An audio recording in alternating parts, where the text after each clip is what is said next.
the young designers are the best group of people you can think of, because they have this drive and this passion and this urge to change, but to stay within the design strategy of the company they're working for. My advice to them is there's still so much to do. Hello and welcome to the CDE Podcast. Today, we're speaking with Harm Lagaay. He's a legendary car designer, perhaps best known for his work at Porsche, where he masterminded countless iconic models, including the Boxster and the Carrera GT. Hello, Harm. It's very nice to meet you. How are you today? I'm fine. Nice to be here. Thank you for the invitation. We are delighted to have you. We're going to talk about your extraordinary body of work, but I'd like to begin at the beginning. Where are you from originally, and how far back can you trace your passion for automotive design? I'm Dutch born, but after I was born on the 28th of December 1946, and a few weeks after my birth, I was already on my way to Ecuador in Quito, because my father worked for Shell. They weren't called Shell in those days, but eventually it was Shell. And we stayed there for a few years. Then we went to Venezuela, in Maracaibo. And then we made a big change and we went to Brunei. I hope you know where that is. The Sultan of Brunei. The famous Sultan with his famous car collection, yeah. Yeah, which is not actually, he wasn't that fond of cars. What? It's his brother. Oh. His brother is the guy who actually started collecting hundreds of cars. But he's been expelled from the countries. But I think most of the cars are still there. And the Sultan of Brunei has the same age. And I think he has been born in the same month as I am. Anyway, we stayed there for quite a long period. So I returned to Netherlands when I was 12. So my youth has been spent in other countries than in Holland. And when I went back to Holland, I had to learn to write Dutch, which wasn't easy, because I went to English primary schools. So after I came back in Holland, but you have to say Netherlands these days, my parents were still abroad, so I went to boarding schools, and that's where my passion and I thought also my great interest and my talent for cars started. Not that much before that. And then I went to several high schools in Holland. And I started my first job at a company called Olieslager, which doesn't mean anything to anybody right now, but they were publishing books, workshop books on do-it-yourself manuals for people who wanted to work on their cars themselves. And after that, I went into technical documentation with Simca, which is a French company. And then but all the time I wanted to become a car designer. So I was doing privately all the sketching work. And I didn't know of any automotive design schools in those days. Nobody knew about them, except for the one in Pasadena. art center. But I didn't know much about that. Royal College of Art had just started with 2 people, and I didn't know about that. So I'm an autodidact. So I've learned it and taught it myself. And then to get a bit more experience, I spent my weekends and my holidays in Italy, and where I couldn't get a job, although I wanted a job at the design companies. But in those days, you couldn't get a working permit in Italy, which changed, of course, nowadays. And so I had friends at Ghia, Fiat. I even met Giorgio Giugiaro. But anyway, what we did was in my holidays, I was sketching. And the designers which I knew there, which were working for Fiat or Ghia, they gave me some advice and support. So my portfolio became a bit more complete, but I didn't know, of course, how much and how good it was. And then one day I saw an advertisement that Porsche was looking for designers. So I applied for a job there, drove down to Stuttgart, or Stuttgart-Zuffenhausen, where Porsche is. And they had holidays.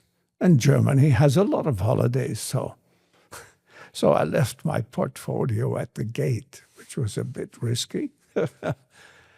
And then I got a letter saying that they would like to talk to me further, and eventually I got a job. Wow. So in September 1971, I joined Porsche.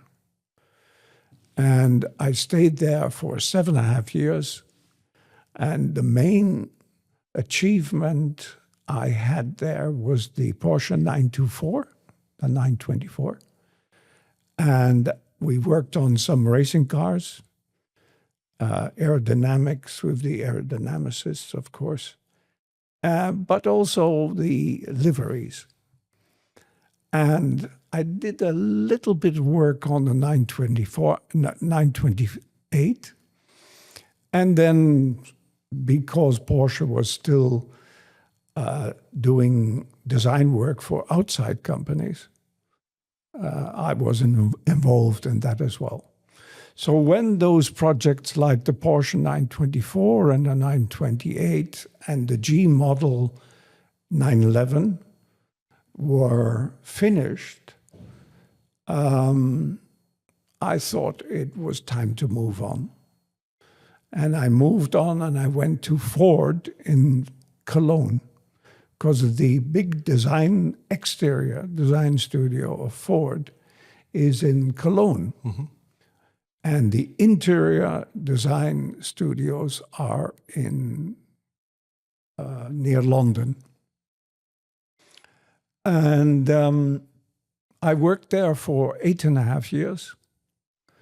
Was involved in Escort, Sierra, Gosworth, the Fiesta and Granada successors. Lots of work. But most important of all, I learned what design process and design management was. So there was a little bit more of operational efficiency at Ford at the time. Yes, management. Because Porsche, of course, young people will think of Porsche as this endlessly successful, profitable company, because that's kind of what it's been in the 21st century. But of course, it was different times for much of the late 20th century. It seemed like a company that was constantly in a state of near disaster, wasn't it? Whereas Ford was a little bit healthier. From the 70s, they were already in one particular disaster. And that's why the 924 and the 928 were worked on and started on. But they were in trouble, yes. But both of those cars, which we call the transaxle Porsches, next to the rear engine Porsche 911, they made Porsche successful again. They certainly did. And, you know, people attribute a lot of Porsche's success during that time, or surviving that time, I should say, to some of the thinking that you did, and specifically some of the thinking you did around making cars in a slightly more economical way, in terms of part sharing, in terms of designing a car that's going to serve the next car. Yes, the part sharing on the 924 was quite extreme. Lots of VW and Audi parts, which made the car absolutely cost efficient and much more cost interested than the 911 and the 928. The 928 was completely new, no carryover parts whatsoever from whatever car. So those three cars made Porsche successful again. But nevertheless, I decided, because I wanted to learn more about design management, Ford was the company to go to. The American design studios in those days were way ahead of design management and presentation technology and presentation methods. They were far ahead. So what were some examples of that? What did you see there that you hadn't been doing at Porsche? It's the way how advanced design is done, with whom, which designers, and how they present their cars and when. And then they move on to production, series production design, and they benefit from the advanced design studios. So you had different type of designers in the advanced design studios, and you had different ones in the production design studios. You had lots of designers there. An actual fact, which is an interesting detail, Ford was looking for a lot of designers in those days.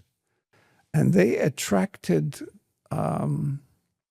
various designers from various countries. In actual fact, we had more than 20 nationalities one day. We had designers from every possible country you can think of. And my guess is that's a good thing, because obviously there is some language barriers and communication barriers, but on the other hand, just having lots of different points of view from around the world is surely a good thing for making interesting work, right? I'm not sure whether the nationality plays a role there, but certainly their background and their attitude. But most important of all, where did they come from? From which particular schools did they come? Because I was an autodidact, self-taught, but in those years there were already design schools. And that's where, in those days, the designers came from. In actual fact, I think, looking back, together with Bruno Sacco, who was the chief designer for Mercedes-Benz for a very long time, he was also self-taught designer. Which is, I guess, just unimaginable today, right? You can't totally. walk to Porsche, leave your portfolio outside the gate with no formal education and end up designing sports cars, right? It's just... No, I wouldn't advise anybody to do it. It's not a good approach anymore. It's the difficult way. But in the years when I started, it was one of the ways, and for some people, the only way. Nowadays, you have to go to the best schools there are. So after Ford, which was 8.5 years, we're talking 1985. 85, back to Porsche. Yes. And I got an offer from BMW. BMW, who are here around the corner, they decided, which was a courageous move, to set up a satellite studio more or less next door, which was an idea of the chairman of the board, which was very efficient, of course, to have him start a company like this. And they called it, it's a funny name, BMW Technik, with T and K at the end. And our job was to do only innovative things, and which was quite a risk for me to go to this small company, which hardly existed. The building, which is around the corner here, was empty. There was nothing, absolutely nothing. And this is advanced design work, so you're not working on Advanced the next design. model, right? You're kind of working on design language Only for the future. advance. We just had to think about new things. And but they only had an empty building. So I was very skeptical. I almost turned around and went back to Ford. But then I thought, then I can do it my way. And I was the only guy. I had a budget, and I could, in a very short time, I could get my favorite talented designers to join me in this risky project. But they also liked the idea of doing only advanced design. And I did this for 3.5 years. I built a whole new studio from zero, including furniture, air conditioning, all the tools, everything, absolutely everything. So I became a designer of a jack of all trades. Very good. And I bought whatever I thought was efficient and good. And I had a beautiful small studio and around 40 people, modelers, and of course the designers. And I had trim and color, and it's practically everything. I had super people, a team which I can really think back about with, I'm very proud of that period. Yeah, I could imagine. And the main project we did there was the Z1, or Z1 as you may call it. So that was an advanced car, very advanced, very innovative. And we had a building where we could build it, but only for a limited amount of time. So we only built 8,000 of them. But now, of course, they are classics. They certainly are. With still to this day the most interesting doors of any car ever.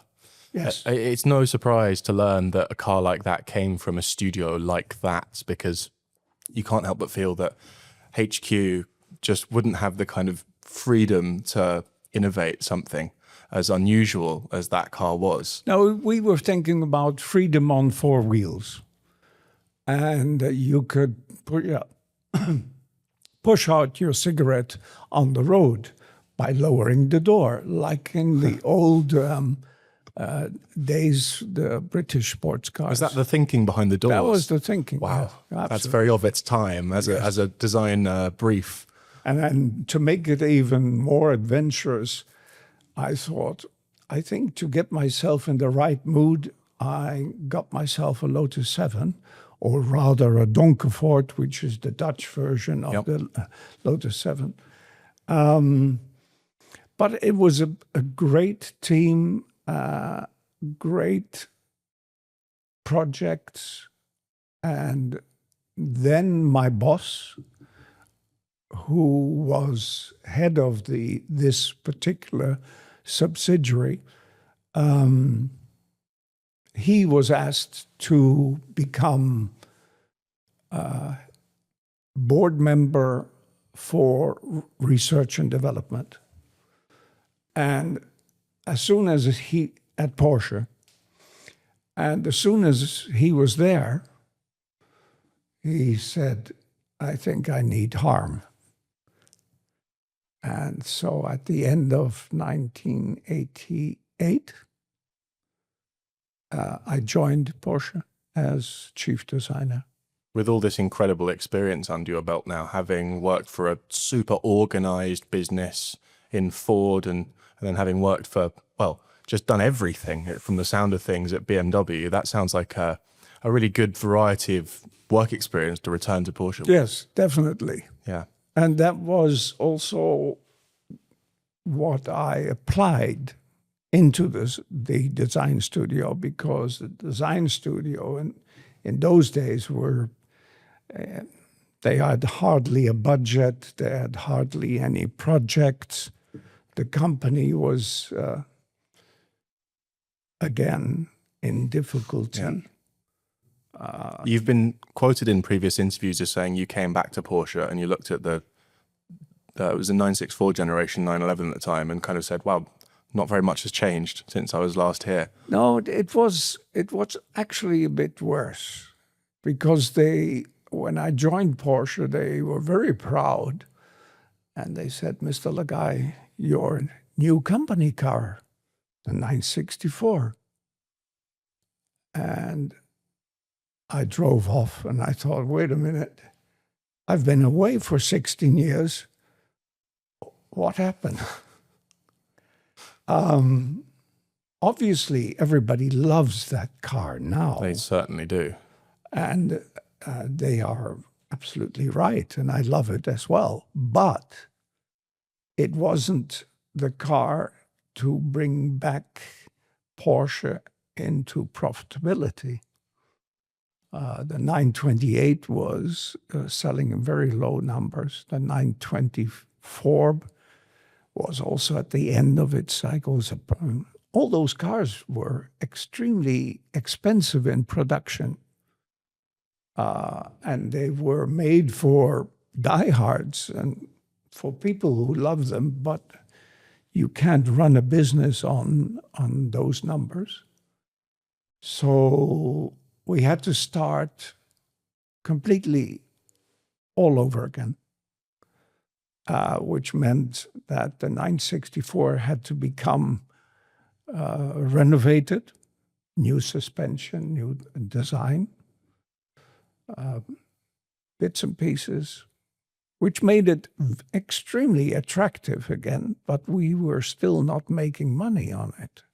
Even if people love it today, it wasn't the car which brought back Porsche into business. So I want to talk about 996 in Boxster in a moment, but obviously 993 came straight after 964. Based on that scenario at the time, what was the approach to 993 when you started that project? I guess priority number one was this thing needs to make the company money, right? Yes, but it was more complicated than that, because that car alone would also not be able to save Porsche. And we were in real difficulties. We were laying off people. There were people, other car companies, looking at us, and I wouldn't say that they had plans on buying Porsche, but we were certainly not doing that well. So the only way to get out of a situation like that with the people around us was to move forward as quickly as possible. So the 993 was an immediate project from the start, but immediately parallel to that we had to find something else. And so that was, we had several things on our mind. But the fact that two sports cars, one mid-engined one and one rear-engined one, became reality and extremely, let's say, future-orientated pairing. And we started with that immediately. And this is And I hired as many people as possible, the best people I could get in the shortest amount of time, the best modelers, the best design engineers. And yes, and then in the middle, while we were doing this, the boss of research and development, he came up with the idea of part sharing on the two cars I just mentioned. And that meant, which was a radical in those days, actually, it still is radical. I don't know of any company, even back in the old days, where 33% of two cars are the same, but the car is completely different. and this is 996 in Boxster. Correct. Yes. Yeah. Yes. Yeah, very different cars. They obviously share some. Historically speaking, absolutely unique, never seen before, never done before.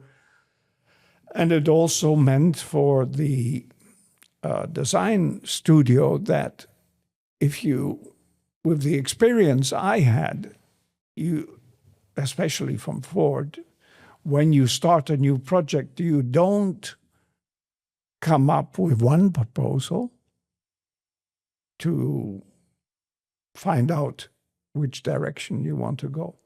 No, you want to have 3, 4.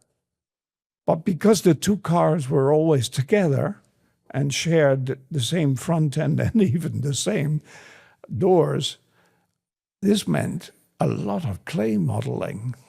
So we expanded our studio as big as possible. We were knee-high in clay modeling. It was an extreme period. And in the middle of that extreme design activity, we thought, which is, let's say, the dream of every car designer, what about doing a small, compact, mid-engined Porsche again, like the Porsches, the race Porsche in the 50s? And that's where a show car started. And with a very small budget, very little time. And we finished it in time for the Detroit Motor Show in 1993. Yes. And it was just a bombshell. It was just an amazing bombshell. Because everybody in Detroit, the space you get as an automotive company for your stand depends on how successful you are. And we were not successful. So you were pushed into the little corner in So the back we room. were in the last corner of the Detroit Motor Show. People couldn't even find us. We didn't have lights. We had to go into town and buy some lights, spotlights.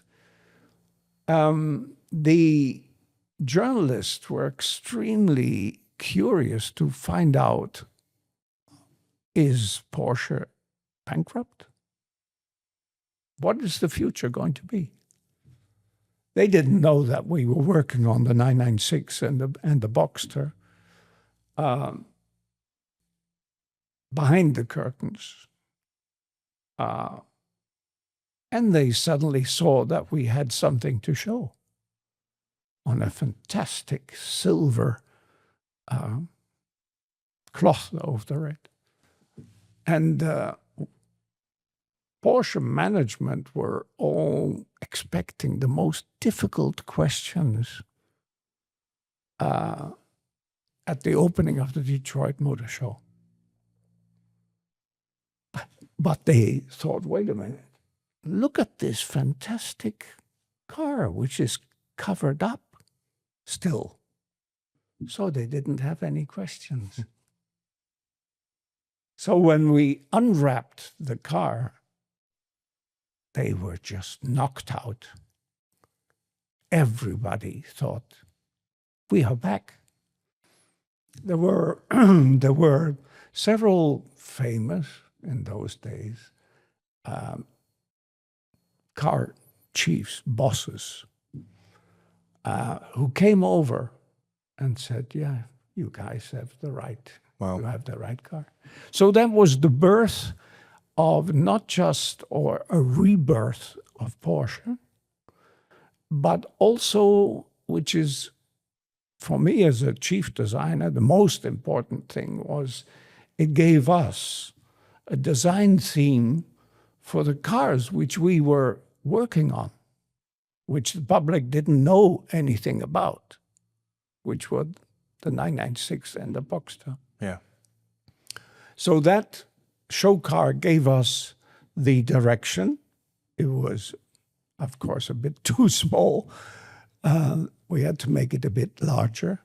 But then we eventually continued with that pair, those two cars. And the first car we introduced was the Boxster in 1997, I think it was. And then 1 year later, the 996. And then the next step was that Porsche said, 2 cars alone is not enough. We have to think about a third model line. And we started an extremely interesting exploration or expedition, maybe, to find out what could be the right car for Porsche next to sports cars. And we looked at every possible direction. And finally, we found out, wait a minute, we have lots of customers in the US especially.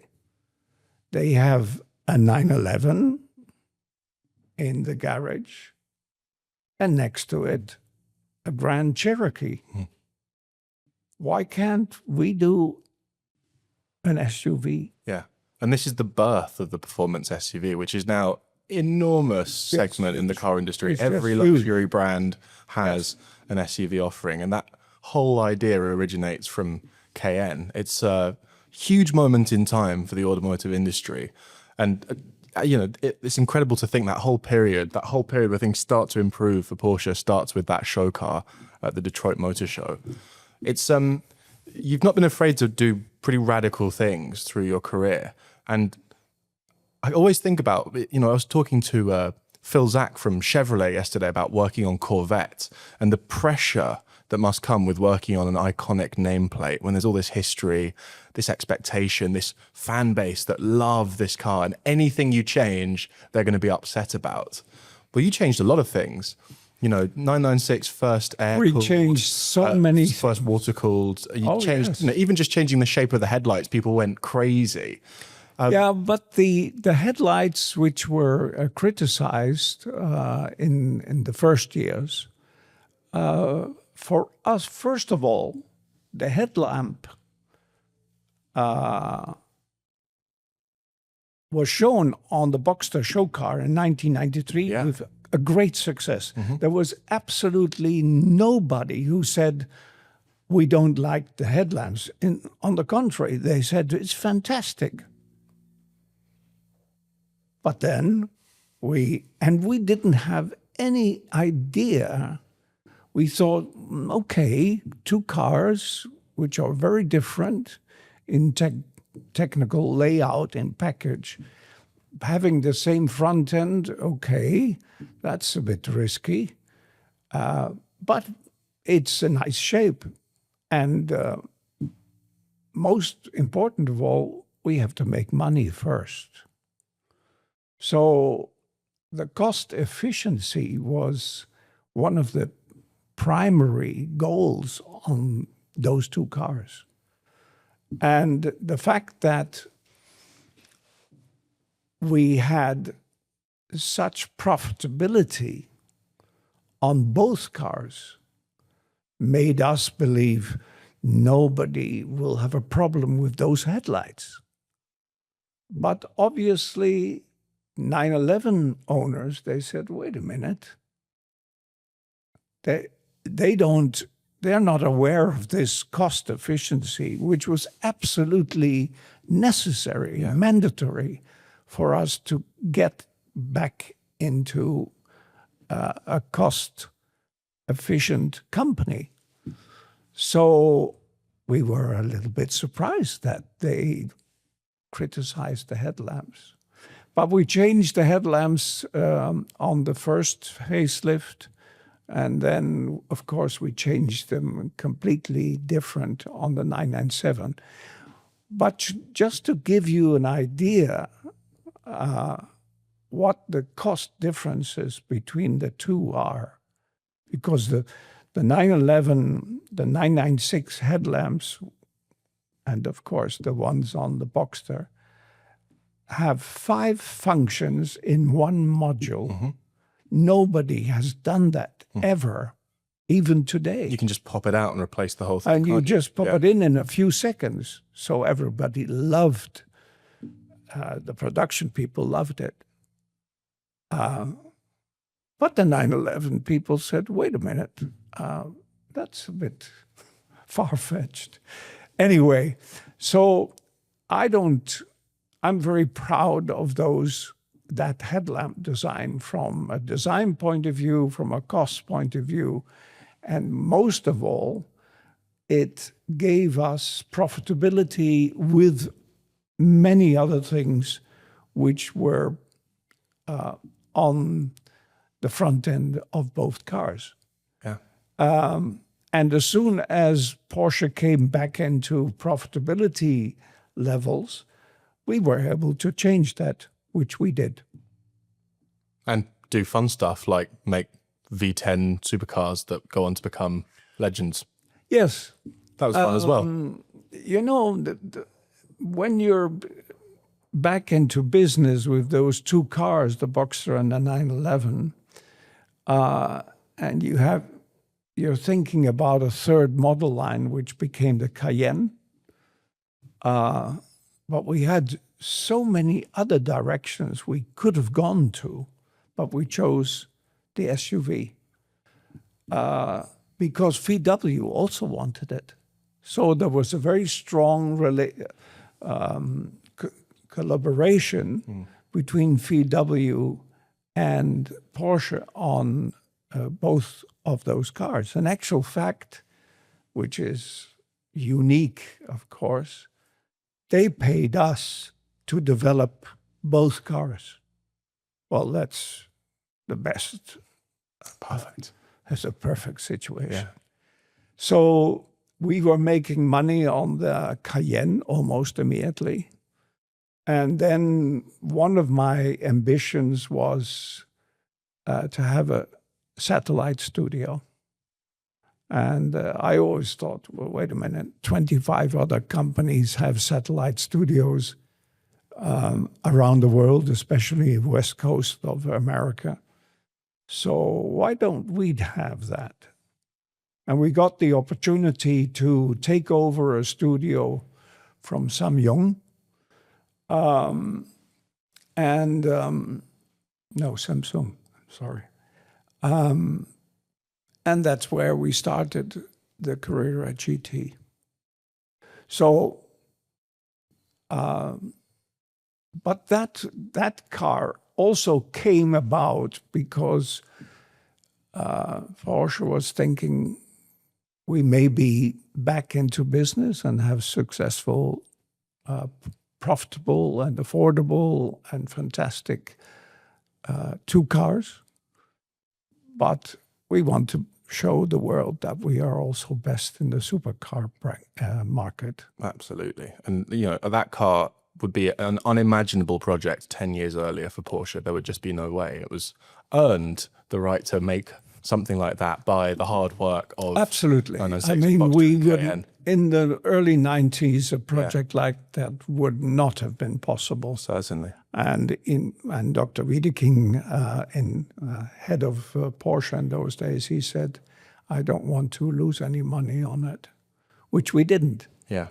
But that project is a very special project, means a lot to me, but it also happened in an extremely intense and different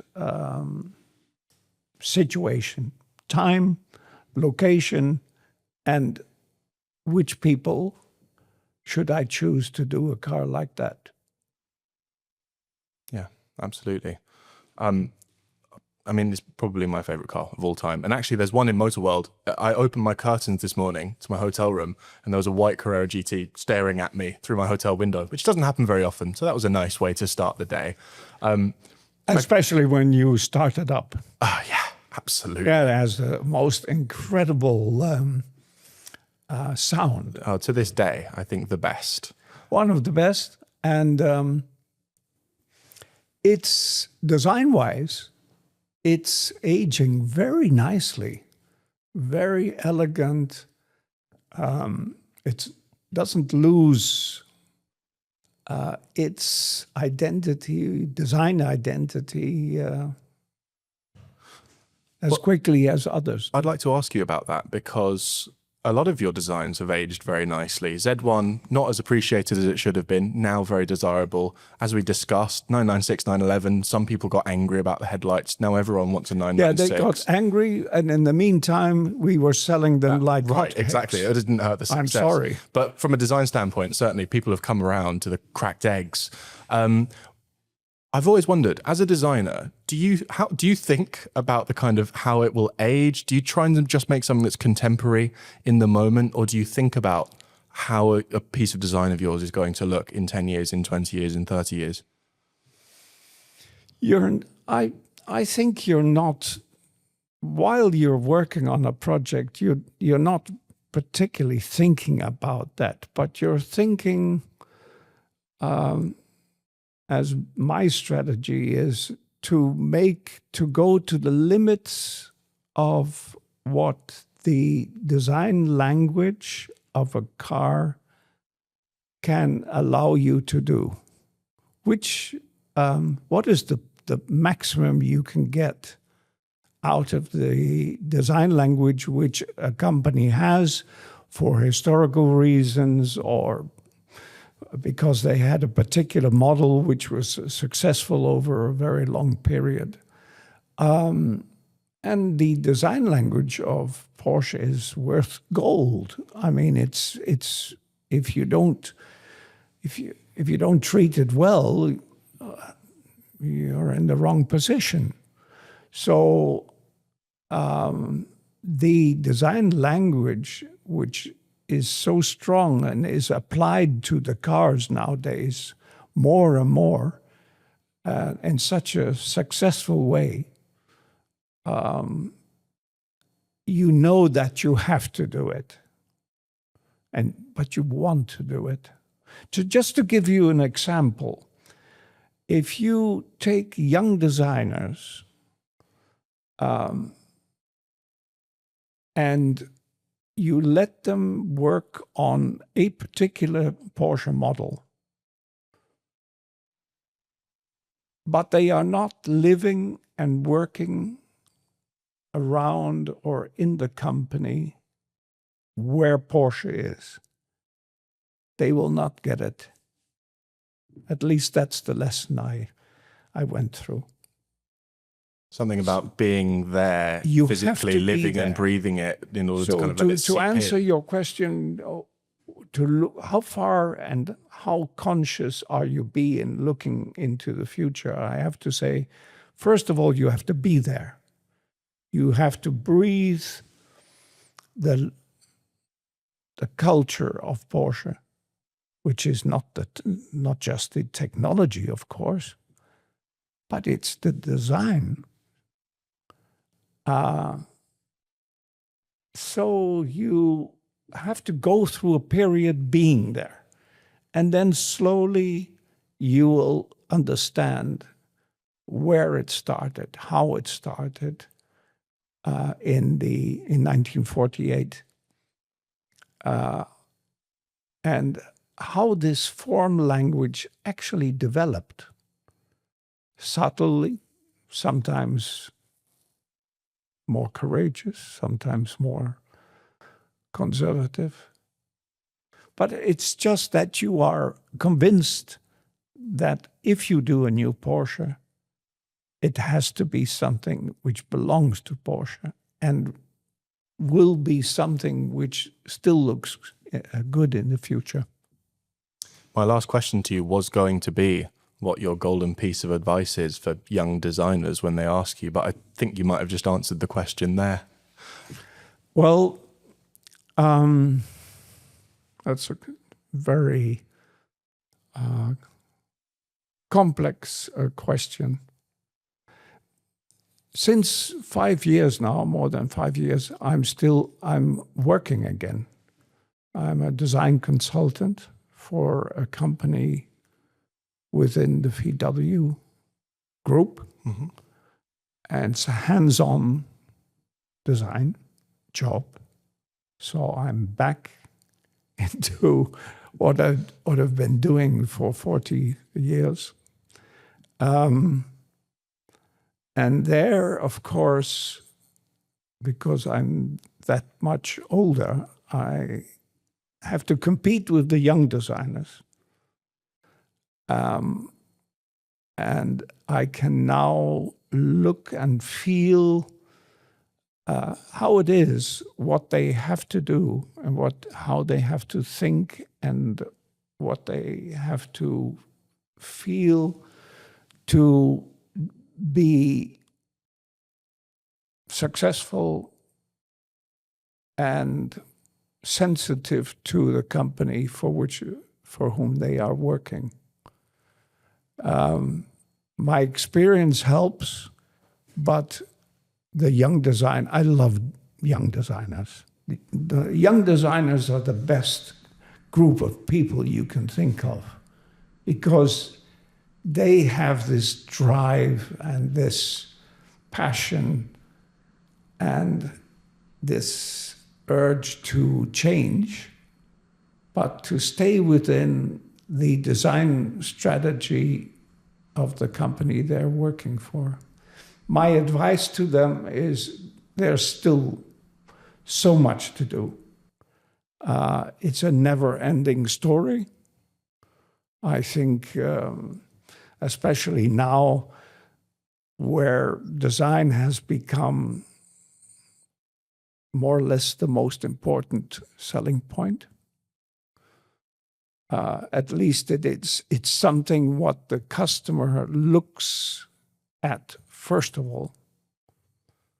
If it's right, it's right. Then they move on to other interesting things which that particular brand can offer. But it's still the visual thing is the first step. So I can only encourage young designers to find out as soon as possible, if they have the talent, and to develop the talent and to start becoming a car designer as quickly as possible.